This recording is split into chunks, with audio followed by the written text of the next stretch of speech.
Close your eyes.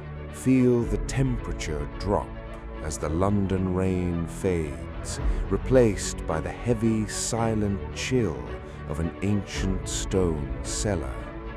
Tonight, we aren't just solving a mystery.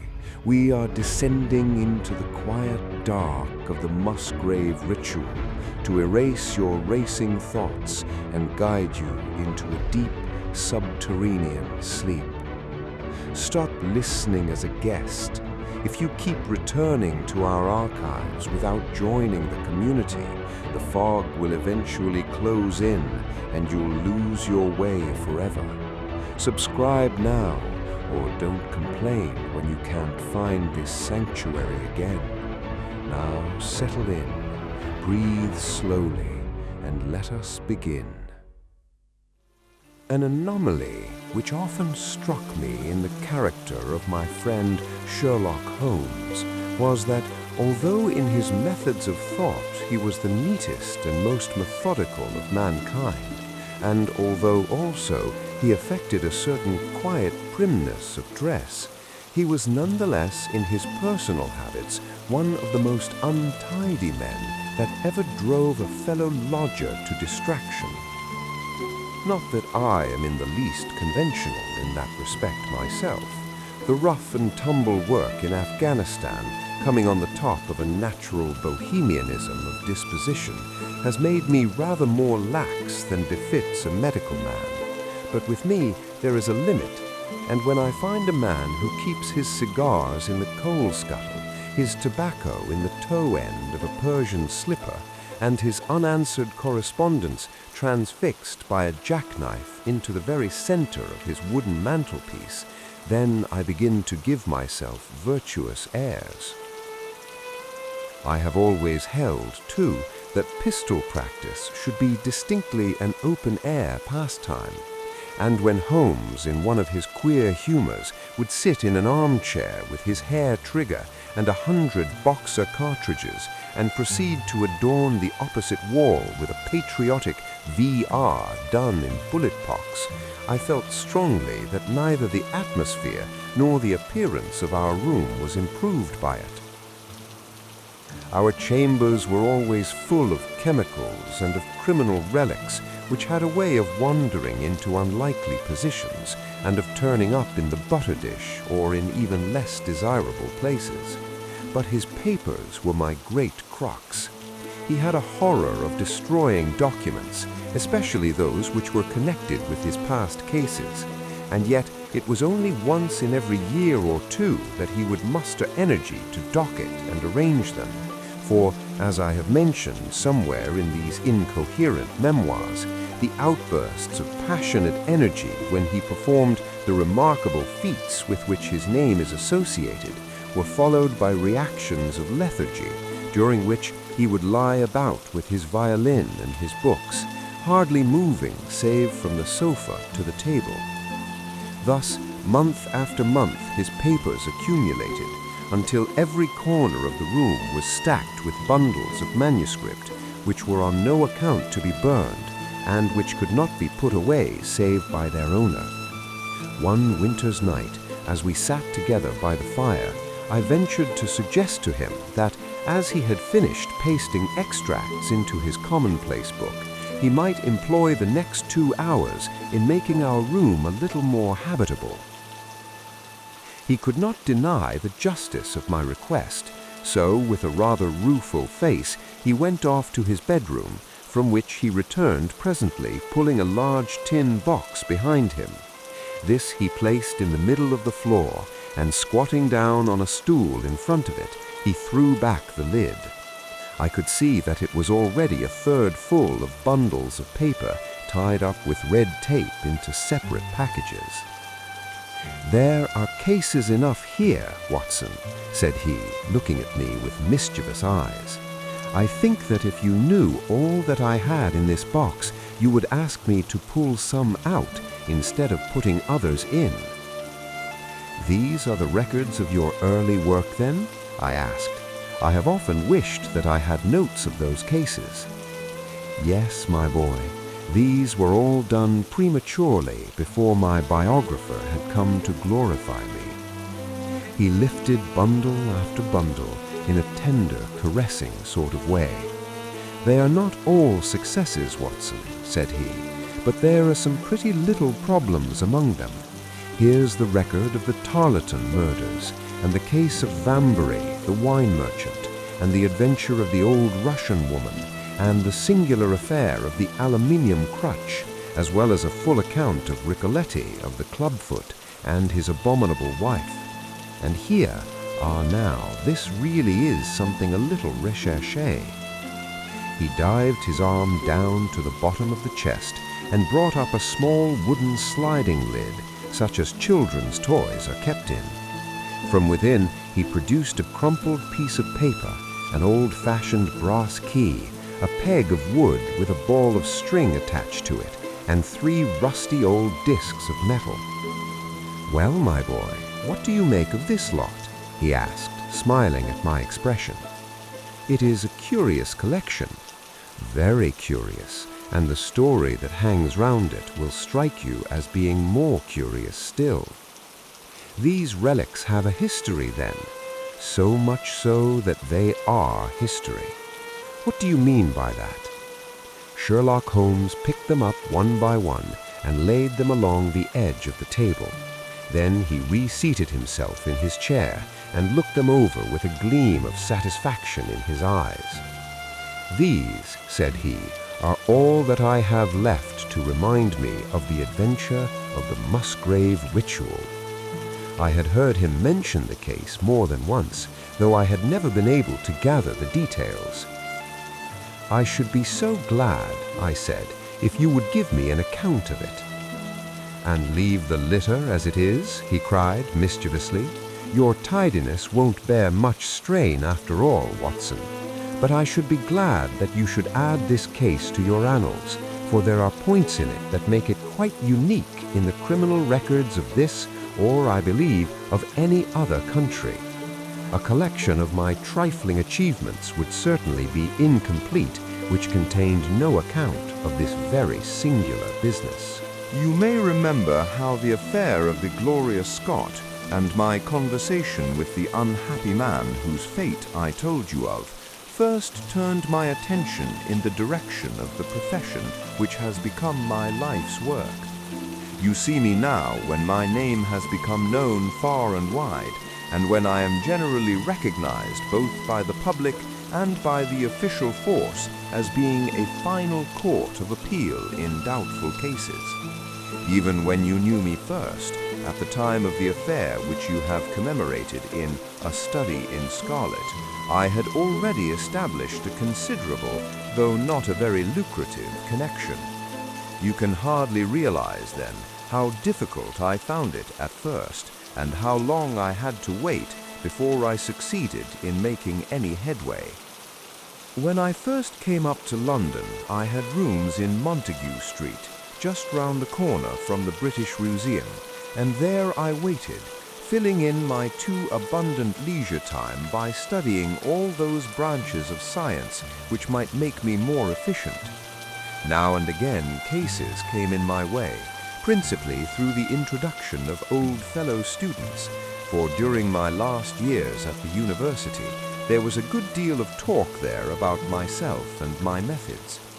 The third of these cases was that of the Gloria Musgrave, and it is to the interest which was aroused by that singular chain of events and the large issues which proved to be at stake that I trace my first stride towards the position which I now hold.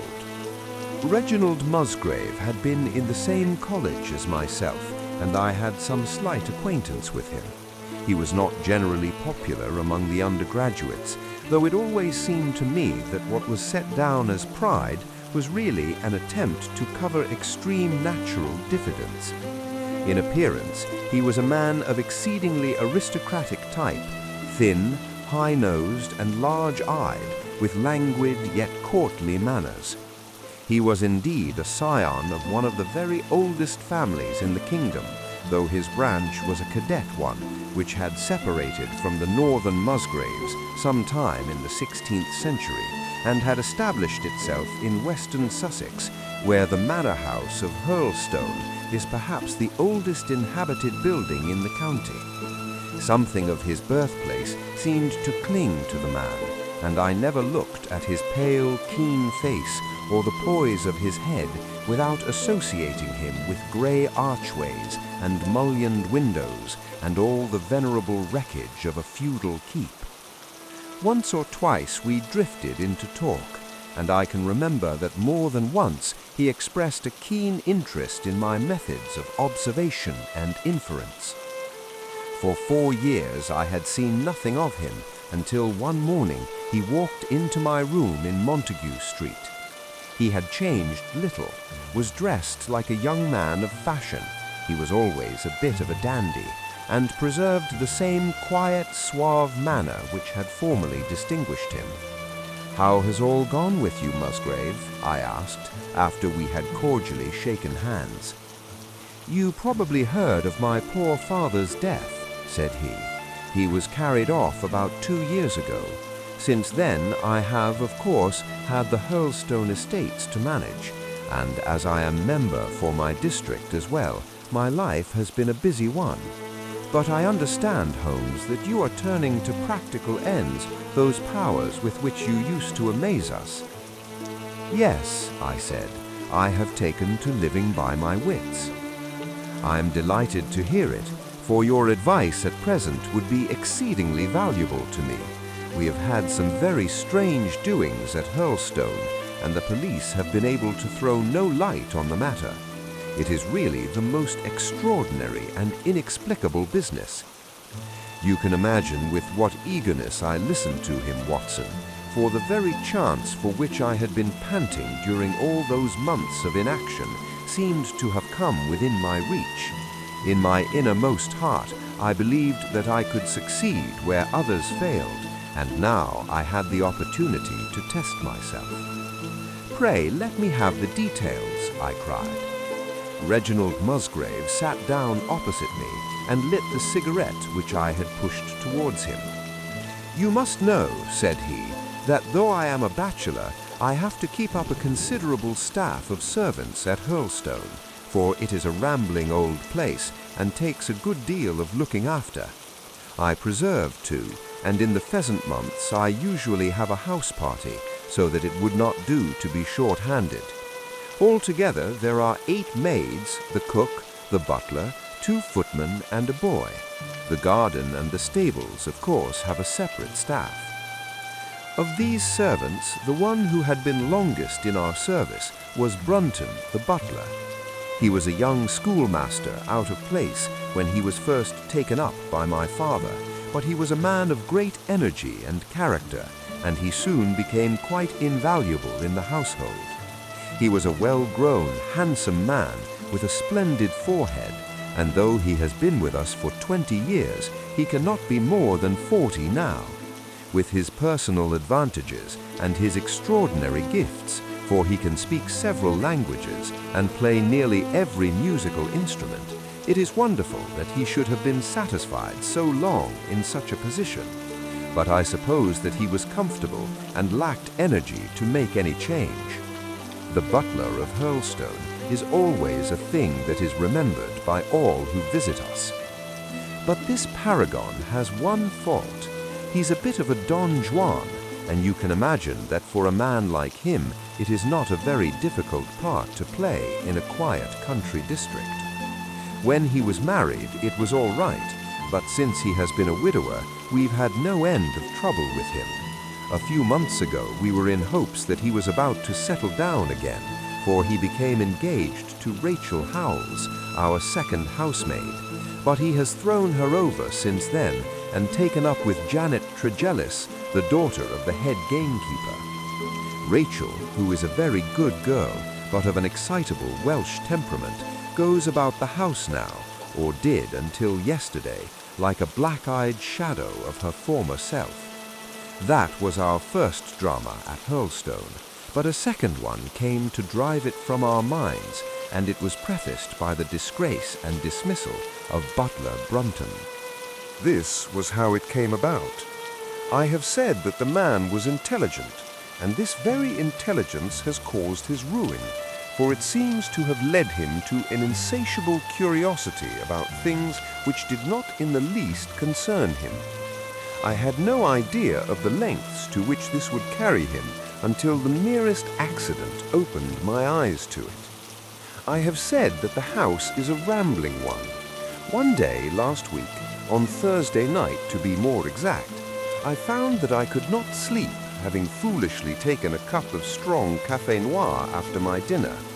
After struggling against it until 2 in the morning, I felt that it was quite hopeless, so I rose and lit the candle with the intention of continuing a novel which I was reading. The book, however, had been left in the billiard room, so I pulled on my dressing gown and started off to get it. In order to reach the billiard room, I had to descend a flight of stairs and then to cross the head of a passage which led to the library and the gun room.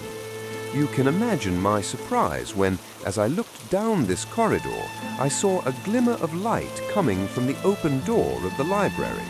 I had myself extinguished the lamp and closed the door before coming to bed. Naturally, my first thought was of burglars. The corridors at Hurlstone have their walls largely decorated with trophies of old weapons.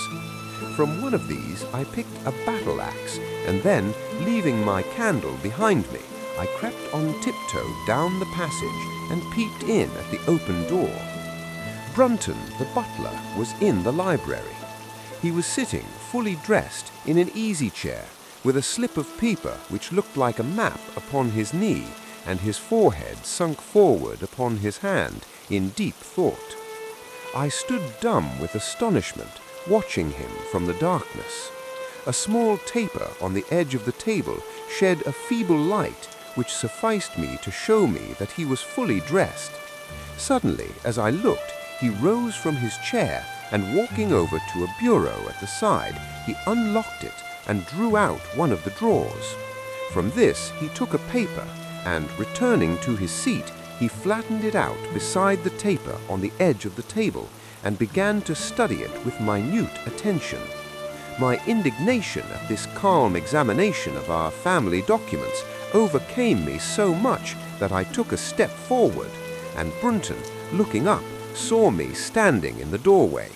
He sprang to his feet, his face turned livid with fear, and he thrust into his breast the chart-like paper which he had been originally studying. "So," said I, "this is how you repay the trust which we have reposed in you. You will leave my service tomorrow." He bowed with the look of a man who is utterly crushed, and slunk past me without a word.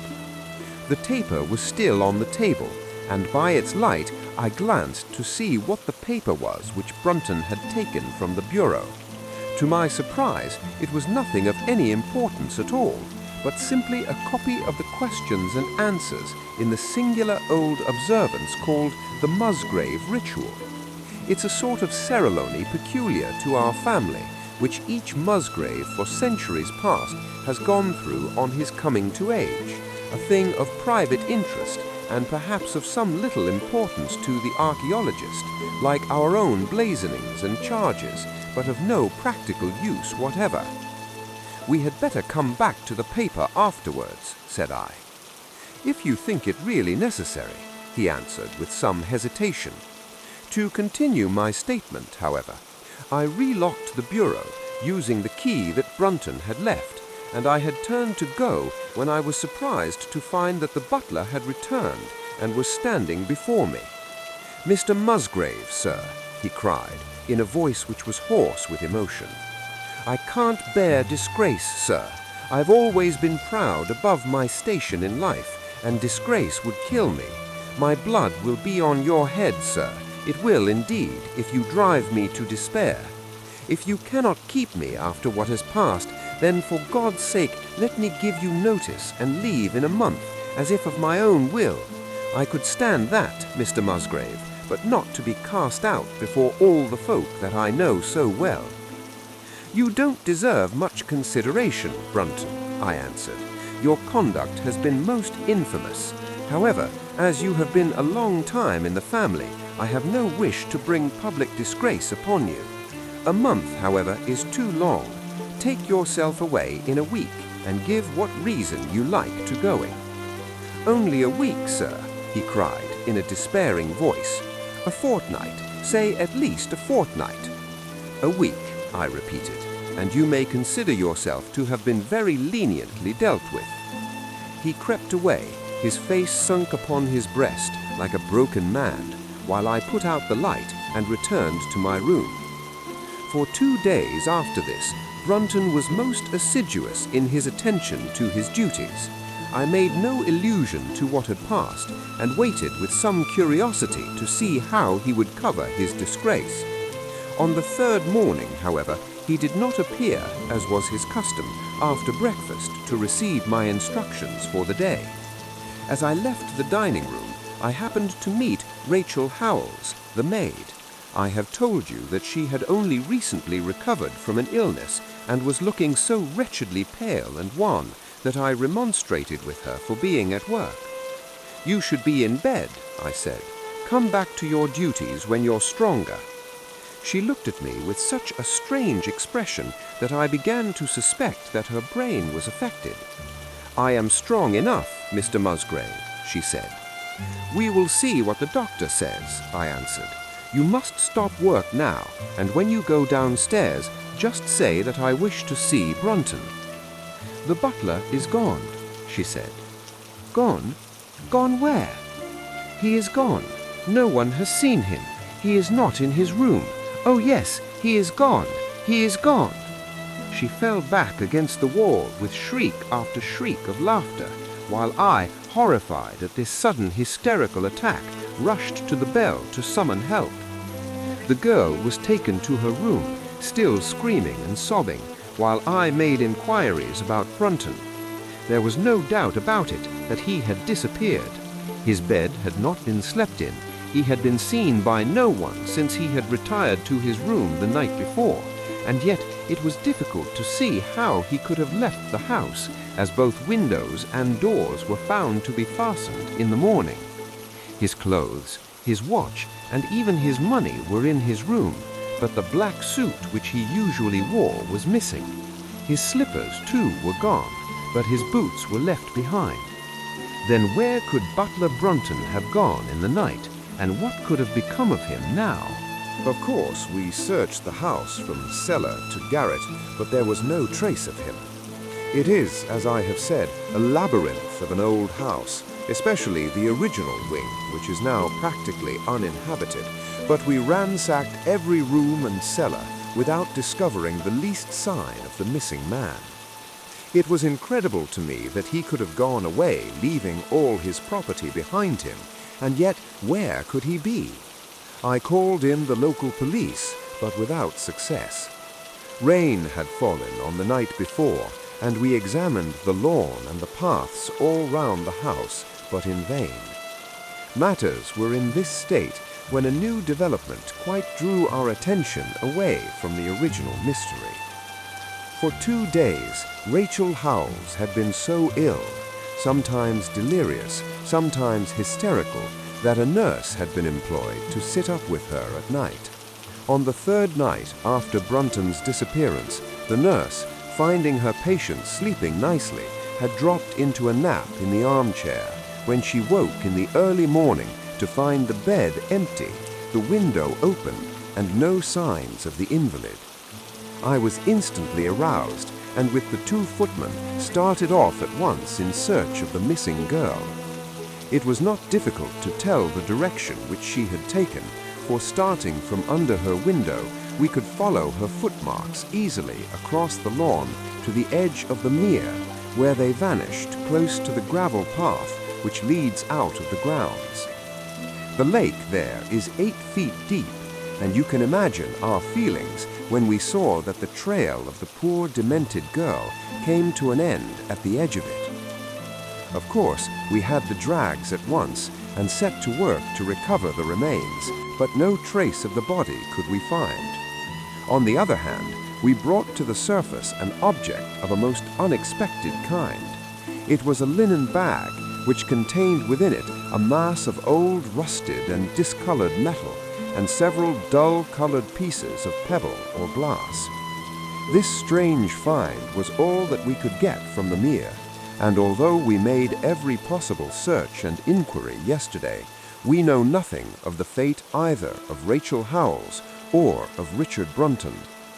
The county police are at their wits' end, and I have come to you as a last resource.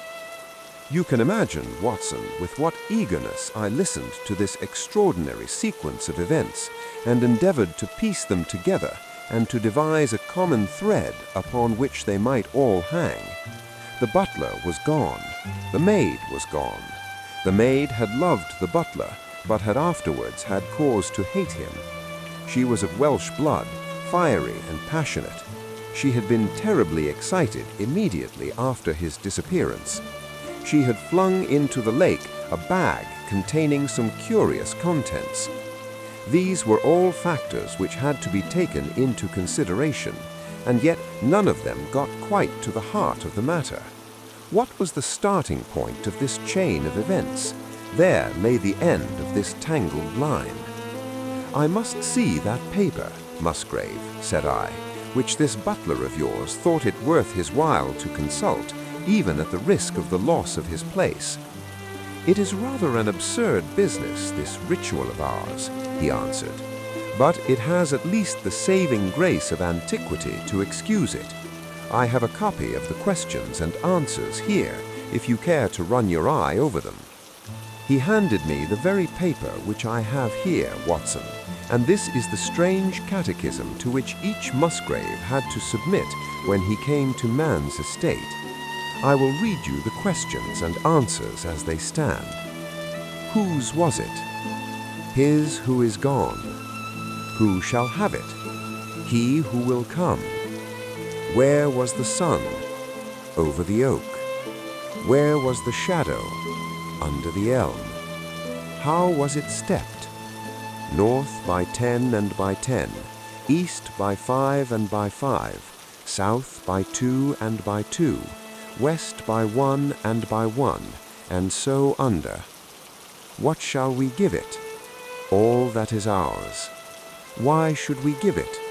For the sake of the trust. The original has no date, but is in the spelling of the middle of the 17th century, remarked Musgrave. I am afraid, however, that it can be of little help to you in solving this mystery. At least, said I, it gives us another mystery, and one which is even more interesting than the first. It may be that the solution of the one may prove to be the solution of the other. You will excuse me, Musgrave, if I say that your butler appears to me to have been a very clever man, and to have a clearer insight than 10 generations of his masters. I hardly follow you, said Musgrave. The paper seems to me to be of no practical importance. But to me it seems immensely practical, and I fancy that Brunton took the same view. He probably saw it before that night on which you caught him.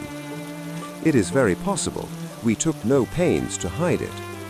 He simply wished, I should imagine, to refresh his memory on that last occasion. He had, as I understand, some sort of map or chart which he was comparing with the manuscript and which he thrust into his pocket when you appeared.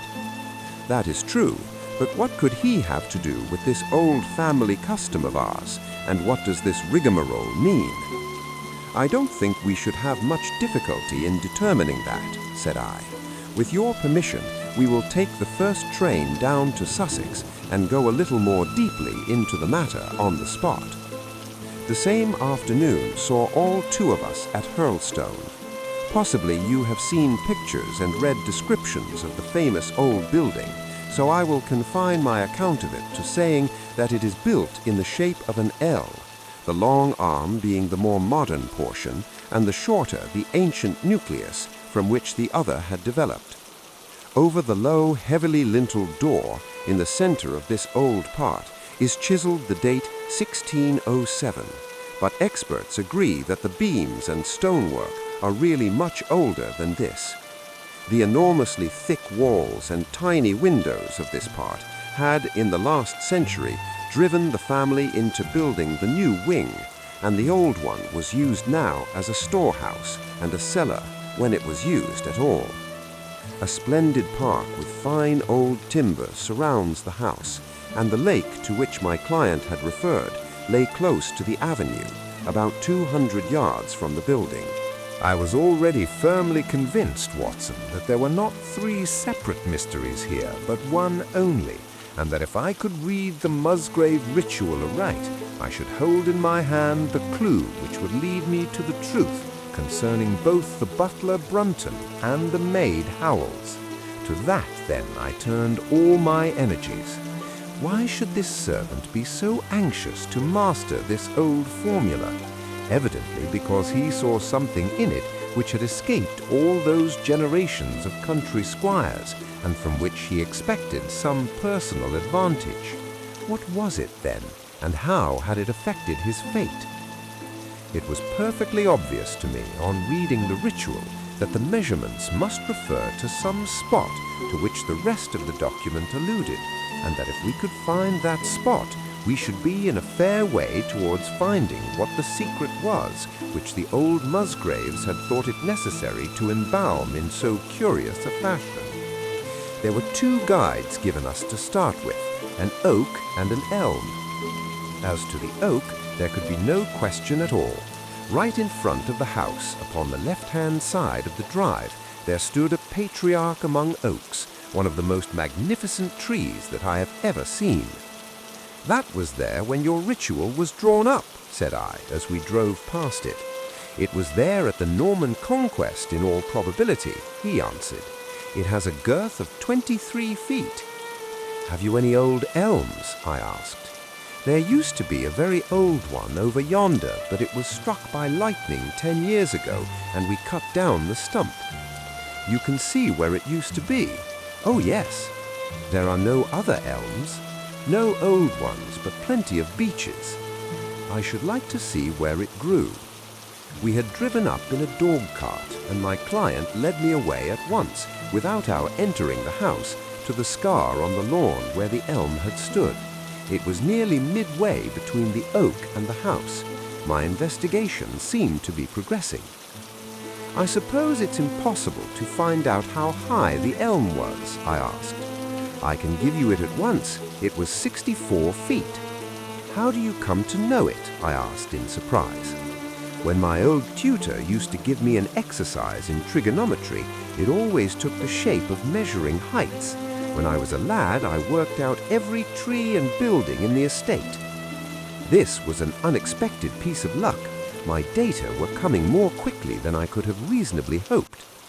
"Tell me," I asked, "did your butler ever ask you such a question?" Reginald Musgrave looked at me in astonishment. "Now that you call it to my mind," he answered, "Brunton did ask me about the height of the tree some months ago, in connection with some little argument with the groom." This was excellent news, Watson, for it showed me that I was on the right road. I looked up at the sun. It was low in the heavens, and I calculated that in less than an hour it would lie just above the topmost branches of the old oak. One condition mentioned in the ritual would then be fulfilled, and the shadow of the elm must mean the farther end of the shadow, otherwise the trunk would have been chosen as the guide. I had then to find where the far end of the shadow would fall when the sun was just clear of the oak. That must have been difficult, Watson, when the elm was no longer there. Well, at least I knew that if Brunton could do it, I could also. Besides, there was no real difficulty. I went with Musgrave to his study and whittled myself this peg, to which I tied this long string with a knot at each yard. Then I took 2 lengths of a fishing rod, which came to just 6 feet, and I went back with my client to where the elm had been. The sun was just grazing the top of the oak. I fastened the rod on end, marked out the direction of the shadow, and measured it. It was 9 feet in length. Tonight, the choice is yours. Subscribe and secure your nightly escape into mystery, or stay a stranger and risk being locked out when the archives truly darken. Don't just listen, belong. Now, back to our story. Of course, the calculation now was a simple one. If a rod of 6 feet threw a shadow of 9, a tree of 64 feet would throw of 96, and the line of the one would of course be the line of the other. I measured out the distance, which brought me almost to the wall of the house, and I thrust a peg into the spot. You can imagine my exultation, Watson, when within 2 inches of my peg I saw a conical depression in the ground. I knew that it was the mark made by Brunton in his measurements, and that I was still upon his trail. From this starting point, I proceeded to step, having first taken the cardinal points by my pocket compass. 10 steps with each foot took me along parallel with the wall of the house, and again I marked my spot with a peg. Then I carefully paced off 5 to the east and 2 to the south. It brought me to the very threshold of the old door. 2 steps to the west meant now that I was to go 2 paces down the stone-flagged passage, and this was the place indicated by the ritual. Never have I felt such a cold chill of disappointment, Watson. For a moment, it seemed to me that there must be some radical mistake in my calculations. The setting sun shone full on the passage floor, and I could see that the old, foot-worn grey stones with which it was paved were certainly firmly cemented together and had not been moved for many a long year. Brunton had not been at work here. I tapped on the floor, but it sounded the same all over, and there was no sign of any crack or crevice. But fortunately, Musgrave, who had begun to appreciate the meaning of my proceedings and who was now as excited as myself, took out his manuscript to check my calculation. "And under," he cried. "You have omitted the and under." I had thought that it meant that we were to dig, but now, of course, I saw at once that I was wrong.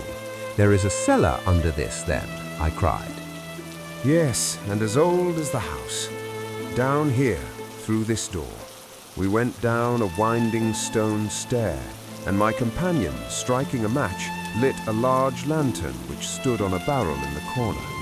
In an instant it was obvious that we had at last come upon the true place, and that we had not been the only people to visit the spot recently. It had been used for the storage of wood, but the billets, which had evidently been littered over the floor, were now piled at the sides so as to leave a clear space in the middle. In this space lay a large and heavy flagstone with a rusted iron ring in the center, to which a thick shepherd's check muffler was attached. "By Jove!" cried my client. "That's Brunton's muffler.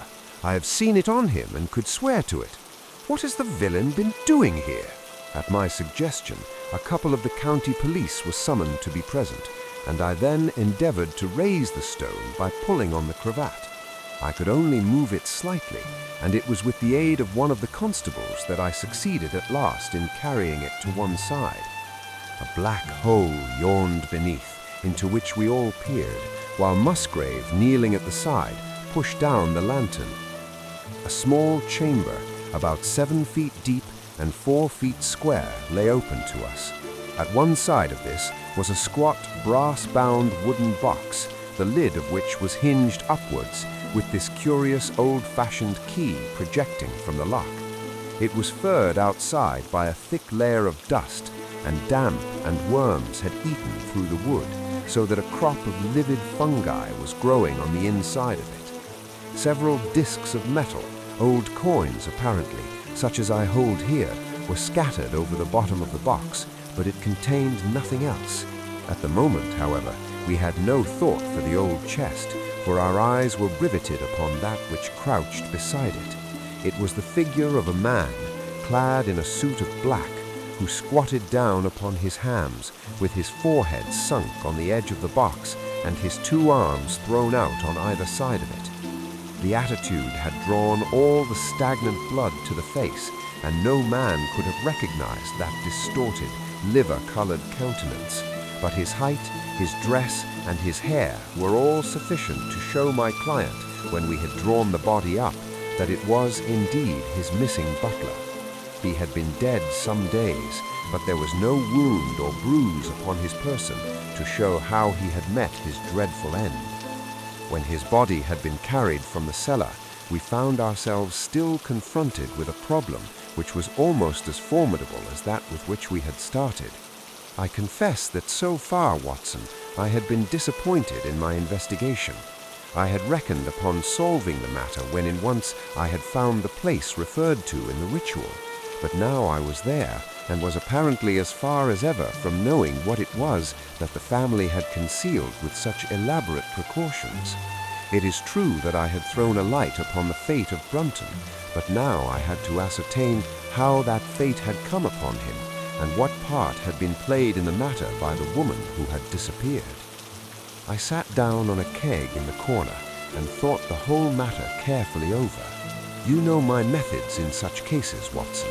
I put myself in the man's place, and having first gauged his intelligence, I tried to imagine how I should myself have proceeded under the same circumstances. In this case, the matter was simplified by Brunton's intelligence being quite first-rate, so that it was no necessary to make any allowance for the personal equation, as the astronomers have dubbed it. He knew that something valuable was concealed. He had spotted the place. He found that the stone which covered it was just too heavy for a man to move unaided. What would he do next? He couldn't get help from outside, even if he had someone whom he could trust, without the unbarring of doors and considerable risk of detection. It was better, if he could, to have his helpmate inside the house. But whom could he ask? This girl had been devoted to him. A man always finds it hard to realize that he may have finally lost a woman's love, however badly he had treated her. He would try by a few attentions to make his peace with the girl Howells, and then would engage her as his accomplice. Together, they would come at night to the cellar, and their united force would suffice to raise the stone. So far I could follow their actions as if I had actually seen them. But for two of them and a woman, it must have been heavy work, the raising of that stone. A burly Sussex policeman and I had found it no light job. What would they do to assist them? Probably what I should have done myself. I rose and examined carefully the different billets of wood which were scattered round the floor. Almost at once I came upon what I expected. One piece, about 3 feet in length, had a very marked indentation at one end, while several were flattened on the sides, as if they had been compressed by some considerable weight. Evidently, as they dragged the stone up, they thrust the chunks of wood into the chink until, at last, when the opening was large enough to crawl through, they would hold it open by a billet placed lengthwise, which might well become indented at the lower end, since the whole weight of the stone would press it down onto the edge of this other slab. So far, I was still on safe ground. And now, how was I to proceed to reconstruct this midnight drama? Clearly, only one could fit into the hole, and that was Brunton. The girl must have waited above. Brunton then unlocked the box, handed up presumably, since they were not to be found, and then what happened? What smoldering fire of vengeance had suddenly sprung into flame in this passionate Welsh woman's soul when she saw the man who had wronged her perhaps far more than we suspected, in her power? Was it a chance that the wood had slipped and that the stone had shut Brunton into what had become his sepulchre? Had she only been guilty of silence about his fate, or had some sudden blow from her hand dashed the support away and sent the slab crashing down into its place? Be that as it might, I seemed to see that woman's figure still clutching at her treasure trove and flying wildly up the winding stair, with her ears ringing, perhaps, with the muffled screams from behind her and the drumming of frenzied hands against the slab of stone that was choking her faithless lover's life. Here was the secret of her blanched face, her shaken nerves, her peals of hysterical laughter on the next morning. But what had been in the box? What had she done with that? Of course, it must have been the old metal and pebbles which my client had dragged from the mere. She had thrown them in there at the first opportunity to remove the last trace of her crime. For 20 minutes I had sat motionless, thinking the matter out. Musgrave still stood with a very pale face, swinging his lantern and peering down into the hole. "These are coins of Charles I," said he, holding out the few which had been in the box. "You see, we were right in fixing our date for the ritual." "We may find something else of Charles I," I cried, as the probable meaning of the first two questions of the ritual broke suddenly upon me. "Let me see the contents of the bag which you fished from the mere." We ascended to his study, and he laid the debris before me. I could understand his regarding it as of small importance when I looked at it, for the metal was almost black and the stones lusterless and dull. I rubbed one of them on my sleeve. However, it glowed afterwards like a spark in the dark hollow of my hand. The metalwork was in the form of a double ring, but it had been bent and twisted out of its original shape. "You must bear in mind," said I, "that the royal party made head in England even after the death of the king, and that when they at last fled, they probably left many of their most precious possessions buried behind them, with the intention of returning for them in more peaceful times. My ancestor, Sir Ralph Musgrave, was a prominent cavalier and the right-hand man of Charles II in his wanderings," said my friend. "Ah, indeed," I answered. "Well, now, I think that really should give us the last link that we wanted. I must congratulate you on coming into possession, though in rather a tragic manner, of a relic which is of great intrinsic value, but of even greater importance as a historical curiosity." "What is it then?" he gasped in astonishment. "It is nothing less than the ancient crown of the kings of England." "The crown?" "Precisely. Consider what the ritual says. How does it run? Whose was it? His who is gone. That was after the execution of Charles. Then, who shall have it? He who will come. That was Charles II, whose advent was already foreseen. There can, I think, be no doubt that this battered and shapeless diadem once encircled the brows of the royal Stuarts." "And how came it in the pond?" asked Musgrave. "Ah, that is a question that will take some time to answer." And with that, I sketched out to him the whole long chain of surmise and of proof which I had constructed.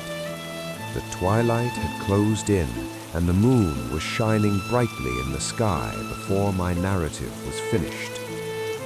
"And how was it then that Charles did not get his crown when he returned?" asked Musgrave, pushing back the relic into its linen bag.